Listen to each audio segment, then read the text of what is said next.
Today we're going to be doing an in-depth discussion about my waxed canvas backpack, what I like about it, what I'd change, and what I really just dislike.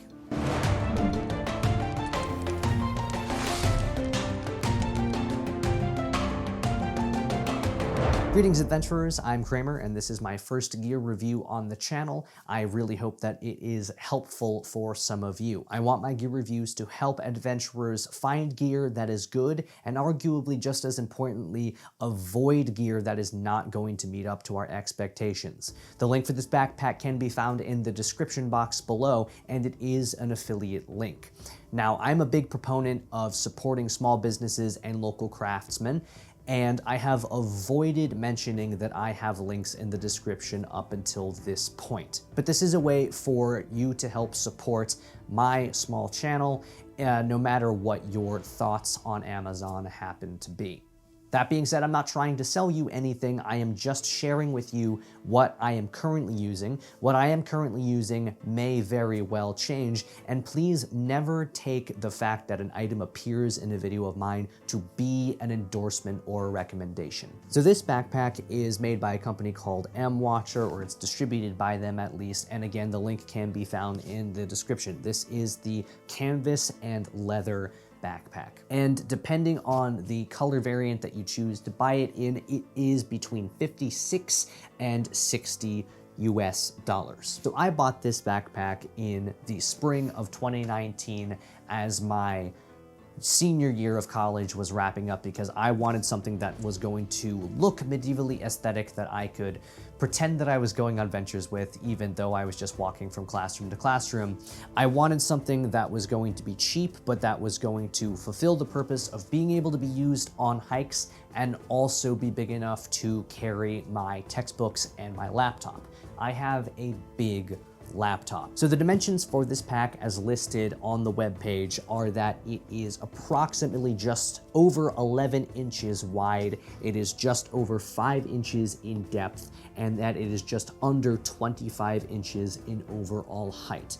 Now there is a caveat to this because the way this backpack closes is that it has a zipper on the top and then you fold the top section over and batten it down with these straps. Now you could choose not to fold the top over, but the overall height of being just over 19 inches is when it is not folded. When you do fold it, the functional height of the backpack is somewhere between 14 and 15 inches. The depth measurement is also slightly different, but in a very good way. The bottom here measures at 5 inches or so, but the overall depth at the midsection of the backpack, the body of the backpack, is around 9 or 10 inches. As I said, this backpack is between $56 and $60, and I would put this somewhere in the middling range of adventurers' backpacks. Just bear in mind that if you go very much cheaper at a certain point, you get what you pay for, and if something is too good to be true, especially on the internet, it probably is. So this backpack is by no means historically accurate, but it isn't going to raise an eyebrow if you take it to a Renaissance fair or a LARP or use it for your own fantasy medieval adventuring. I got this backpack specifically because it reminds me of the rucksacks that they used in the Lord of the Rings movies. That is why I am personally partial to backpacks, as that is the realm of world that I am attempting to recreate. And I'm reviewing this one specifically because it's the one that I have. Eventually, I'd love to make a video on other styles of carrying implements, but this is what I have for now. So this backpack has a very respectable build quality, and at this point, it is just about 2 years old. It is thick, it is sturdy, and it is waterproof. Now, the webpage says that it is water resistant, which is slightly different, but in my experience thus far, it has been fully waterproof. Now, it's not airtight, so I wouldn't just take it and throw it into a pool of water, but in light to moderate to even heavy rain conditions, I have not had a problem of any of my belongings getting wet on the interior. The exterior might need to be re-waxed at a certain point, but at 2 years in, it still retains its water-resistant properties. I personally like having a waterproof pack as an adventurer, even though it's not historically accurate to the medieval period, nor backpacks really for that matter. But I like it because when you are setting up camp, once your backpack is fully unpacked, you can take it and use it as a ground cover and then sit on it in wet conditions. The shoulder straps are adjustable to some degree, as with most modern backpacks. The interior is lined with a thick, unwaxed canvas and features a number of small pouches and compartments, some closed with Velcro or a zipper, and one specifically for a pen or other such item. The Velcro and the zipper are not enough to break my immersion, but that is something for you to take into consideration. The entire interior of the backpack also pulls out of the outer canvas shell. It doesn't remove from the backpack, but the interior does come out, which means that it is easier to clean. And it means that if you wanted to make additions or remove pouches or zippers or Velcro from the inside, that would make doing this much easier, as you have better access to the interior, because it becomes an exterior. Kind of. All of the leather components are thankfully actual real leather. They are not, as I've seen on some cheaper leather products, cardboard or plastic wrapped in pleather and then sold off as being leather.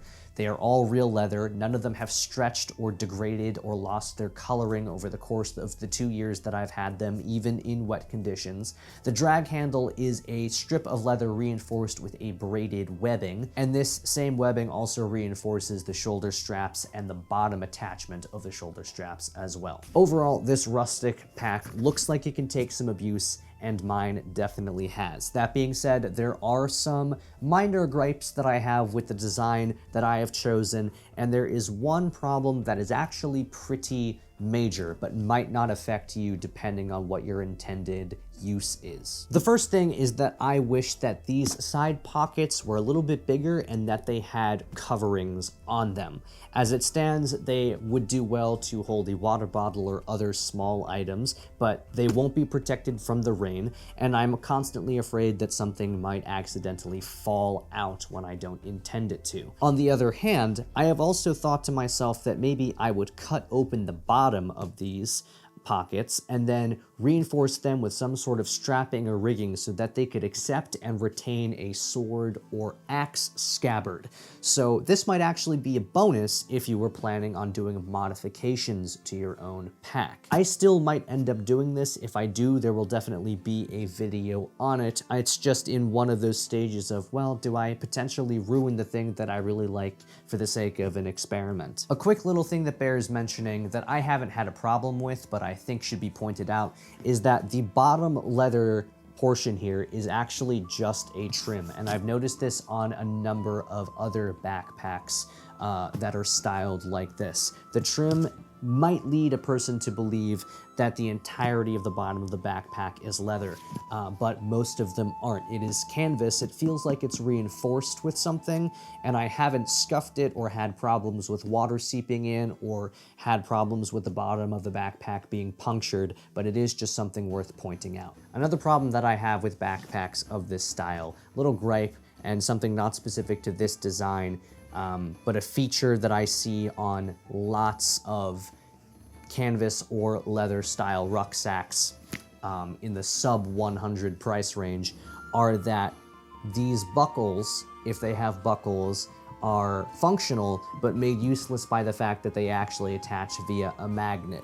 Now, this is no doubt something that manufacturers and perhaps some modern consumers see as a convenience, but in an adventuring context, it's not very secure, and I'd much rather just have the buckles function as buckles. Now, I suppose a way around the magnetic button problem is that you could glue the magnet pieces together and then just use the buckle as a buckle. That's probably what I'm going to end up doing, but just know that without doing any modification to it out of the box, that is a problem that you may have to contend with. You also might not mind the magnet. I just personally don't like it.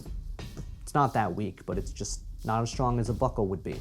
And that is actually one of the reasons why I chose this style over some others, was because these cinch straps on some other designs have the buckles, which are actually just magnets, which could be modified, but these are actually held in place by just a simple little stud, which passes through the leather strap.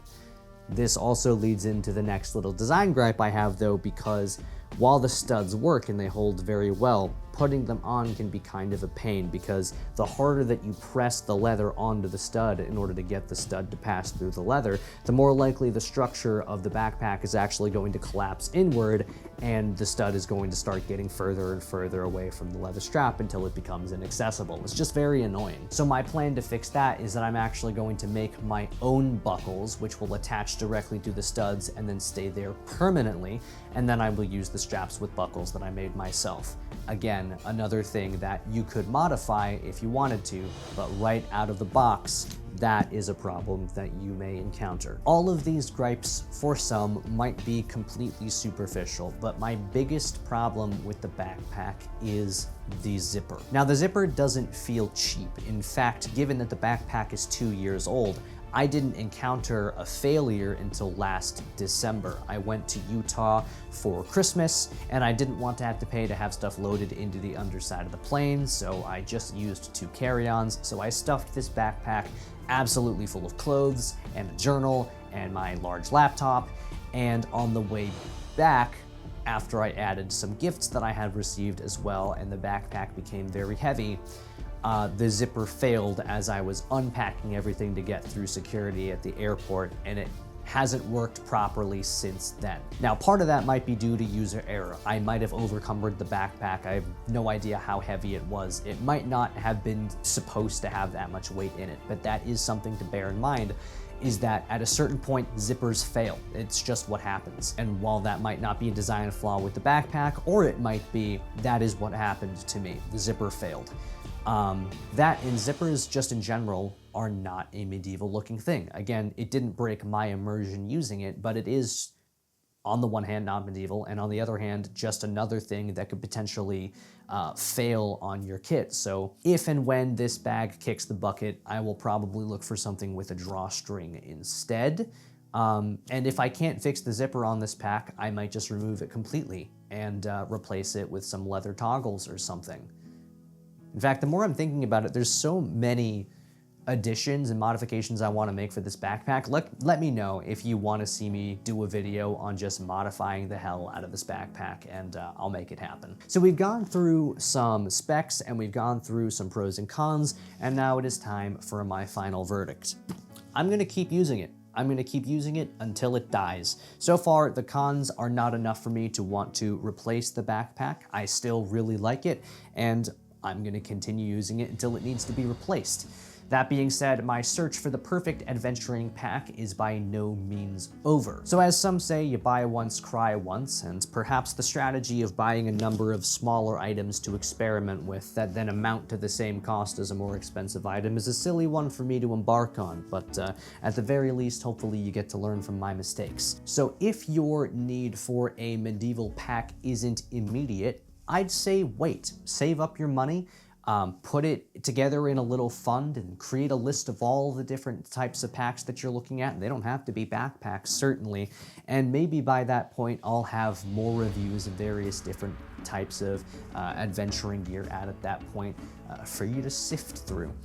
But there are also people that just want something that is gonna work right now. That's the exact same boat I was in when I bought this, and I did my own research, and now I'm sharing my experience with you. So I would recommend this backpack for people who want something cheap that is going to work both in a medieval setting and also in the real world, and something cheap enough that you don't have to worry about abusing it too much. I'm one of those people that if I spend $100, $150, $200 on like a nice canvas or leather backpack and then I take it out into the woods and it gets scratched by a tree branch, I'll probably unironically cry. I'm kidding, it would be ironic. But this backpack it does the job, it's rugged, and it really works, but it's cheap enough that if something were to happen to it, I wouldn't really care that much. Or if I were to break it while I was modifying it, I wouldn't care that much. I would also recommend this backpack for an adventurer who wants something they can use as a blank canvas, pun intended, that they can then do their own modifications and specifications to. We've talked a little bit about how the design might lend itself to being modified very, very easily. So, my fellow adventurers, thank you for joining me today. As I said, this is my first gear review on the channel, so I really hope that people found it helpful, and I will continue to make them if people do. I haven't seen a whole lot of gear reviews, especially on the more budget-ended spectrum, for people within the adventuring context, which in my mind is a little more intensive than a LARP or a fair. So hopefully I'm fulfilling a purpose and answering some questions, at least about my own kit, that maybe you had. If there are other additions you think I could make to this backpack that you'd like to see in a video, or if there are other styles of pack that you want me to eventually acquire and then try out for the channel, please do let me know. So because the Renaissance Fair is over, I will see you Friday, not Saturday, but Friday with another video, and it will probably be another gear video, but not a review. I got a lot of stuff at the Renaissance Fair for my own personal kit, and I'm just really excited to share it with everybody. So I will see you Friday, and in the meantime, I want to wish you good luck on your adventures.